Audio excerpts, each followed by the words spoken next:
Coucou les merveilles, c'est Chloé. Je vous propose un tirage pour voir les énergies de la semaine du 11 septembre avec le marcheur de papier. J'ai pris avec moi une petite boîte magique avec des petits bouts de papier que je rajoute en fait sur les cartes. Je vous avais fait une vidéo pour vous montrer. Je vous mettrai le lien dans la description si ça vous intéresse et si vous ne l'avez pas vu. Donc, je vous montre les 3 tirages. Alors, j'ai tiré une carte à chaque fois et au besoin, on recouvrira.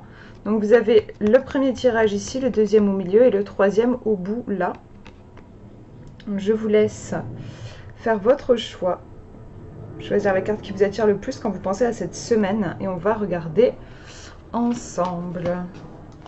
Alors, je vais tirer un petit bout de papier pour la première carte. Hop, alors déjà on va regarder, pour vous qui avez choisi la première carte, on a la souris chat, donc c'est une carte quand même qui est assez inconfortable, et quand on rajoute le mot, ouais, on a la souffrance, donc je viens le placer sur le corps du marcheur de papier. Donc là oui, on a quelque chose de douloureux pour cette semaine, on voit en fait la souffrance ici qui est en train de faire ce geste là, c'est un geste qu'on peut faire pour dire genre tout doux, tout doux. On se calme, on fait baisser un peu la pression. Le fait que ce soit la souffrance qui fasse ce geste-là, ça montre que pour cette semaine, on essaye de faire baisser une intensité qui est source de souffrance en fait. Alors en face, on a une souris qui est déguisée en chat. Donc c'est une carte qui nous parle d'un truc qui semble dangereux mais qui en fait ne l'est pas réellement. Parce qu'en fait c'est juste une souris, mais cette souris elle s'est déguisée. Alors elle s'est déguisée en truc qui pour elle est le plus dangereux dans le monde des souris. Le plus dangereux c'est les chats. Donc du coup elle s'est déguisée en chat en pensant faire très très peur. Mais en réalité ce n'est qu'une petite souris.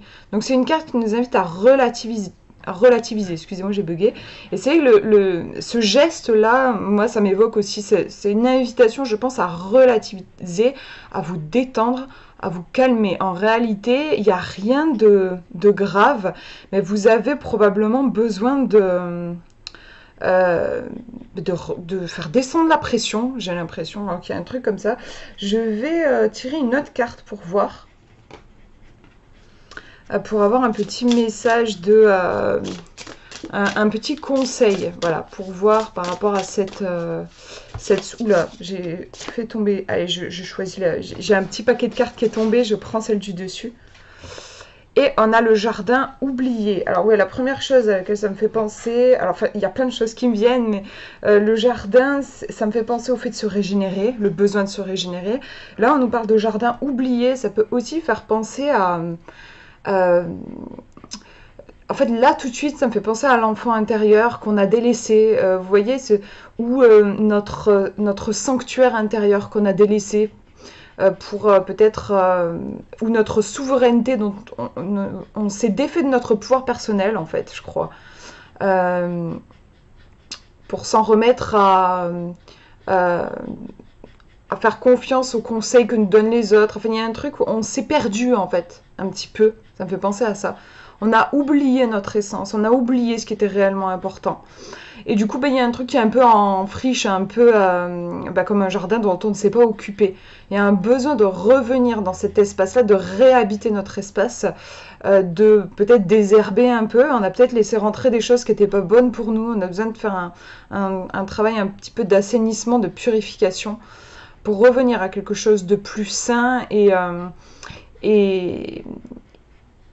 des vibrations qui vont être plus en accord avec les nôtres en fait. Il y a une question d'alignement en fait ici, j'ai l'impression, pour cette semaine. Je vous remonte la carte précédente.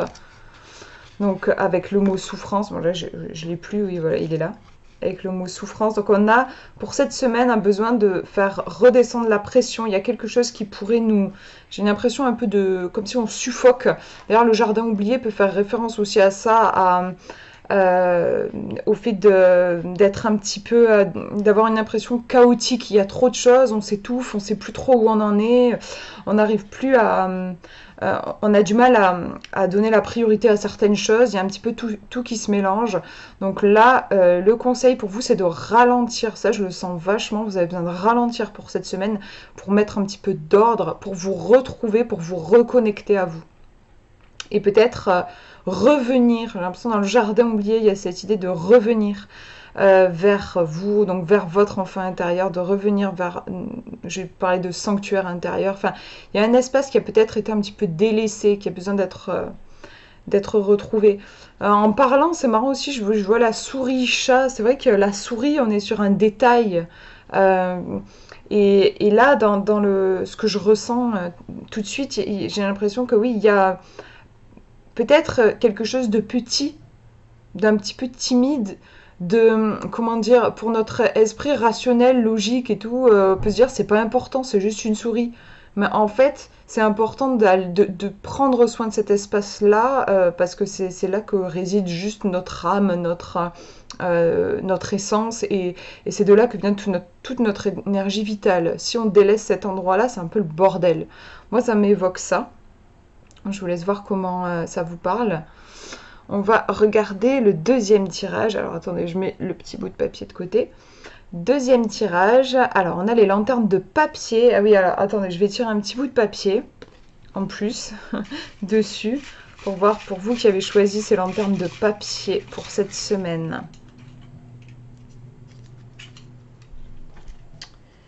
Ouais, c'est intéressant. On a le courage. Là, c'est vraiment le courage de laisser partir ce qui n'a plus lieu d'être. On voit le courage ici qui laisse partir une lanterne de papier. Donc c'est vraiment l'image du lâcher prise, et y a un acte de foi qui a besoin d'être fait ici. Ça demande du courage que de se délester de choses qu'on a toujours connues. Même si c'est des choses qui ne nous conviennent plus, qui nous font du mal, ça reste souvent plus confortable que de s'ouvrir à quelque chose qu'on ne connaît pas. C'est clair que ça demande du courage. Si c'était facile, tout le monde le ferait. Tout le monde lâcherait prise très facilement. Tout le monde évoluerait, grandirait, serait en pleine croissance. Et quand on regarde autour de nous, c'est pas ça qu'on voit. La plupart des gens s'accrochent à des habitudes, ont beaucoup de mal à accepter la fin d'un cycle et d'enclencher quelque chose de nouveau. Donc là, pour vous, pour cette semaine, vous avez vraiment besoin de lâcher quelque chose, d'avoir ce courage-là. Il y a peut-être le courage aussi de clôturer un chapitre pour en commencer un autre. Mais c'est une phase qui peut être compliquée parce que clôturer le chapitre, comme je vous disais déjà, après on ne sait pas trop ce qui va se passer, donc on est face à l'inconnu, il y a cette peur-là. Mais c'est pas facile aussi parce qu'il peut y avoir tout un processus de, comment dire, genre clôturer ça, peut y avoir des regrets, ou il peut y avoir aussi de la, plein de trucs comme de la culpabilité ou des choses compliquées en fait. Du style, si je clôture ça, c'est parce que j'ai échoué. Il peut y avoir ça aussi. J'ai échoué, j'ai pas été assez douée, j'ai merdé quelque part, enfin voilà. Et parfois on s'accroche aussi à des trucs parce que on veut pas être confronté juste à des émotions aussi douloureuses que celles-ci. Donc voilà, là, je sais pas vous ce qui a besoin d'être traversé, mais en tout cas, il y a quelque chose qui a besoin d'être clôturé pour être lâché, en fait. Il y a vraiment besoin de lâcher un truc. Et ça va vous demander de faire face peut-être à des, je pense, avec le mot courage, à des choses potentiellement inconfortables. Mais ce sera pour votre plus grand bien. Là, oui, si, je vous l'ai lu, les lanternes de papier. Les lanternes de papier évoquent vraiment c'est la nuit avant que le soleil se lève, en fait. Hein. On a la suite de l'histoire, c'est le soleil qui se lève, c'est le renouveau, c'est les nouvelles, ce sont de nouvelles énergies, c'est une nouvelle aventure. Mais on ne peut pas commencer cette nouvelle aventure si on a une lanterne de papier dans les mains, en fait. On n'aura pas les mains libres pour pouvoir faire des choses, pour pouvoir interagir avec l'environnement qui va s'ouvrir à nous par la suite et saisir les opportunités. C'est ça, on ne peut pas saisir les opportunités si on a quelque chose dans les mains. Donc voilà, là il faut le lâcher pour vous, pour cette semaine. Je mets la carte de côté et on regarde la dernière. Alors, on a le double pour vous. Alors je vais tirer un petit bout de papier, on va regarder. Le double. Et déjà, on peut avoir une impression de confusion peut-être pour cette semaine. On va regarder. Hop. Alors, je tire un bout de papier. On va voir si j'ai envie d'en tirer un autre ou pas, comme il y a deux petits bonhommes de papier. Ah, c'est trop drôle en vrai quand même. Du coup, non, je laisse comme ça. Parce que c'est juste trop, trop drôle. Équilibre, je le mets là du coup. Parce que là, il y a clairement, pour cette semaine, alors on pourrait avoir... comment je vais formuler ça? J'ai plein de trucs qui me viennent. Euh, En fait, on pourrait avoir tendance à être dans les excès pour cette semaine.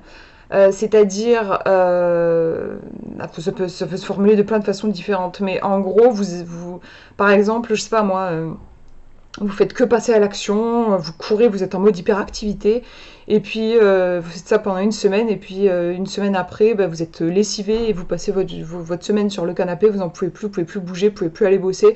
Et voilà, en fait, vous voyez ce genre de des excès, quoi. Et finalement, on se sent bien dans aucun des excès parce que en étant dans un excès, on laisse une autre part de nous complètement de côté.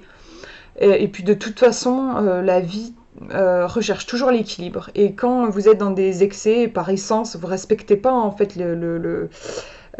une loi de l'univers, et donc ben, on ressent souvent du mal-être, ou peut-être on va pas le sentir tout de suite, mais ça va ressortir à un moment ou à un autre. Là, on peut aussi avoir le sentiment, donc je vous dis tout ce qui me vient, on peut aussi avoir le sentiment d'être comme coupé en deux. Euh, En fait, c'est l'inverse du sentiment d'unité. Euh, donc ouais, ça peut être le sentiment d'être coupé en deux, ou voire même d'être coupé en trois ou en quatre, mais en tout cas, on se sent pas... On a l'impression que dès qu'on fait un choix, on dit non à une autre partie de nous-mêmes. On a du mal voilà, à se sentir pleinement soi-même en faisant un choix. On voit tout ce qu'on perd, par exemple. C'est une carte aussi qui est reliée à la solitude, le sentiment d'être coupé de soi, mais ça peut aussi être le sentiment d'être coupé des autres, du monde, de la vie, en fait. Avoir l'impression que, oui, qu'on est profondément seul, ce qui en fait est juste une illusion, une projection du mental. En réalité, on est toujours reliés les uns aux autres. Mais là, c'est une carte qui peut évoquer un petit peu la prison du mental aussi. Donc là, je vous ai donné plein de petites pistes et je vous laisse voir ce qui peut résonner pour vous. Le fait qu'on ait l'équilibre ici, moi, ça me fait pencher du côté des excès. Je pense qu'il pourrait y avoir en fait des excès, une tendance à être dans des excès pour cette semaine. Une tendance vous voyez, à être un petit peu absolu aussi. Ça peut être ça. Par exemple, se dire, je sais pas, se fixer un truc et se dire si jamais je n'atteins pas cet objectif, ma vie est foutue. Vous voyez, ce genre de truc très, très, très fort, voilà. Ouais, il peut y avoir quelque chose de cet ordre-là. Donc, à l'inverse, là, la carte vous le dit, euh, essayez plutôt d'aller vers la voie du milieu. Tendez vers l'équilibre le plus possible. Évitez tous les trucs absolus, genre comme je vous disais, si jamais je n'arrive pas à faire ça, ce sera la fin du monde pour moi, ce sera nanana, voilà.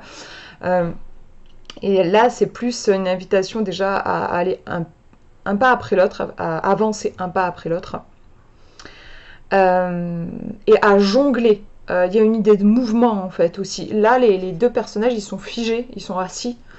L'équilibre invite plutôt au mouvement. On a le serpent qui apparaît, qui pour le coup est plus va symboliser la transformation avec la mue du serpent et puis même voilà, le corps qui ondule. C'est une invitation au mouvement.